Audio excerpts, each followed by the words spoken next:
Olá pessoal, hoje nós vamos ter uma aula sobre introdução dos biomas do Brasil. O objetivo dessa aula é valorizar as belezas naturais do nosso país e sua diversidade e desfazer alguns preconceitos com certos biomas. Abaixo a gente tem algumas espécies que são específicas desses 6 biomas que o Brasil possui. Nós temos o cacto, que é específico da Caatinga, uma flor aquática do Pantanal, a Vitória régia, típica do Amazonas. Nós temos as orquídeas, que são típicas da Mata Atlântica, um lírio dos Pampas e uma flor do Cerrado. Vocês já repararam como o nosso Brasil é rico em diversidade? Olha quantas paisagens diferentes nós temos. Se eu pedisse para vocês escolherem uma dessas paisagens, quais vocês escolheriam? Guarda aí a resposta com vocês. Nós somos muito privilegiados pela natureza, pois o Brasil contém entre seus 6 biomas a maior floresta tropical do mundo, a Amazônia, e a savana mais rica, que é o Cerrado. A floresta amazônica é fundamental para a regulação do clima global. Vocês já ouviram falar dos rios voadores da Amazônia? São os vapores de água que vêm de áreas tropicais do Oceano Atlântico, que se dirigem para a floresta, onde são alimentados pela grande umidade que se evapora da floresta amazônica. Essa umidade, então, é levada para vastas áreas da América do Sul. E o Cerrado? É peça-chave no funcionamento do regime hidrológico do continente, com seus grandes reservatórios de água subterrânea. Ocorre que esses 2 biomas são muito afetados pela atividade humana, a Amazônia com desmatamento e o Cerrado com ocupação de lavouras e a pecuária. E falando em Cerrado, alguém aí escolheu o Cerrado ou a Caatinga como paisagem favorita? Eu acho que a maioria deve ter optado pela floresta amazônica e pela Mata Atlântica, que são bem conhecidas. Mas vamos falar um pouquinho sobre esses 2 biomas e deixar um pouco o preconceito de lado. O Cerrado é bem conhecido por ser aquela vegetação seca que no período de estiagem pega fogo, com uma vegetação adaptada para o fogo. Mas hoje vamos falar de outras características do Cerrado. Vocês lembram que eu falei que o Cerrado é uma peça fundamental no regime de água dos continentes? E sabem por quê? Por causa das suas árvores. Elas são assim baixinhas, com o tronco retorcido. Entretanto, elas são verdadeiros gigantes por debaixo da terra. Suas raízes são enormes e conseguem alcançar o lençol freático para captar água. Se uma árvore do Cerrado tem 5 metros, por exemplo, ela terá 100 metros de raiz. É praticamente uma floresta de ponta cabeça.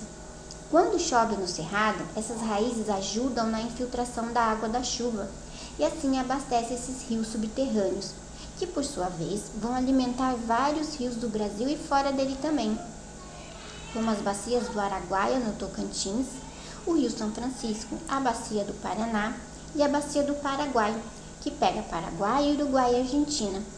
Por isso esse bioma recebe o título de berço das águas. 9 em cada 10 brasileiros consomem água do Cerrado. Olha como ele é importante. Só que infelizmente hoje 50% do Cerrado já foi modificado.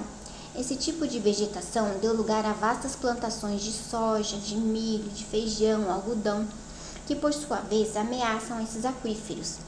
Em uma reportagem de 2018, a BBC já noticiava como a destruição dessas florestas de cabeça para baixo ameaça o abastecimento desses aquíferos.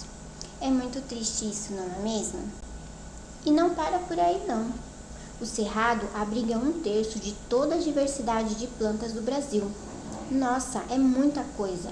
Aposto que a maioria de vocês acharam que essa floresta amazônica é que tinha essa quantidade de espécies diferentes.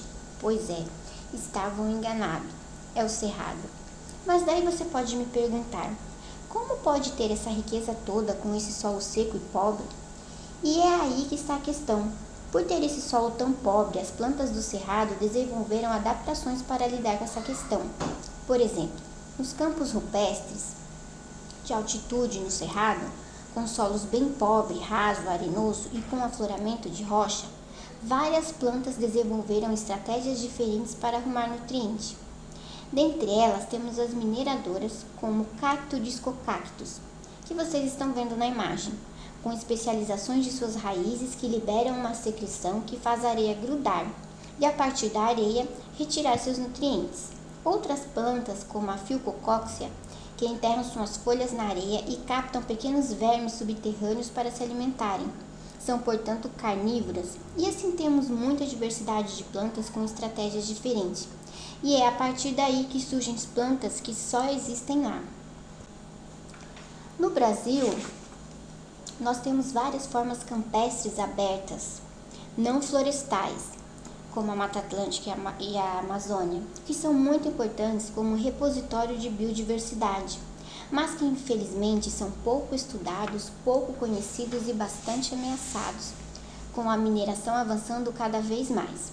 Tanto a Serra do Espinhaço como a Chapada dos Veadeiros, que são regiões do Brasil onde ocorrem os campos rupestres, foram reconhecidos pela Unesco como Patrimônio da Humanidade, indicando que essas regiões são bastante peculiares, tanto biologicamente quanto culturalmente.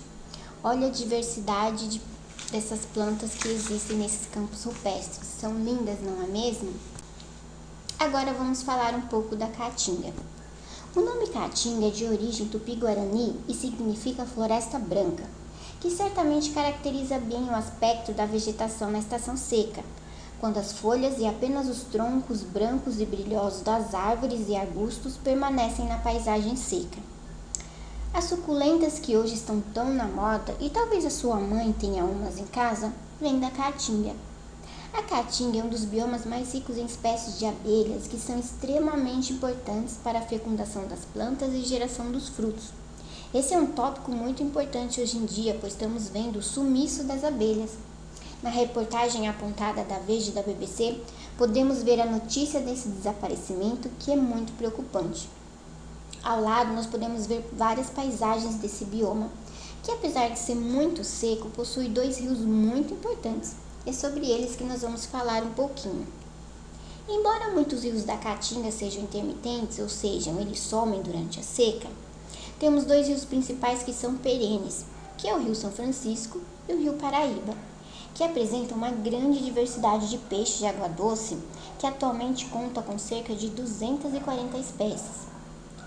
Mas como consequência da atividade humana na região, houve alterações dos padrões migratórios de determinadas espécies e a redução e extinção de populações de espécies nativas, apesar da gente ainda contar com essas 240 espécies.